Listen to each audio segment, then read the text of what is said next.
नमस्कार, मु चतुर्थ श्रेणी छात्री। आज आमे माटी विषयटी पढ़िबा।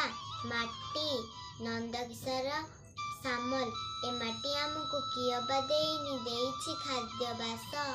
छाती की तार चिरी देले मिले जुग जुग इतिहास। पिलाटी बेलू पारिछि आमको सुखरे आहार देई। गछरे रखिछि जाति जाति फल एठी सेठी सब ठेई। काठ तो देइछि घर करबाक छपर पाई कि नडा। परिबा शाग तो देइछि अजाड़ी जहार जेपरि लडा। मुग बिरि धान गहम मांडिया कौन से देई नाही।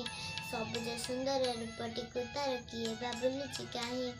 छाती रे ताहारी केते जे पहाड़ पर्वत एठी सेठी। केते निर्मल झर फिटी पड़े ताड़ी देले टिके माटी।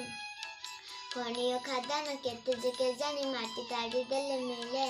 लुहा मार्गानिस पेट्रोल कोयला सबु ए माटी तले। जहा जेते बेले जिए खोजी थाए ताकू से जाची दिए। से नियमई से माटी मा परी आउ जणे काहे किए।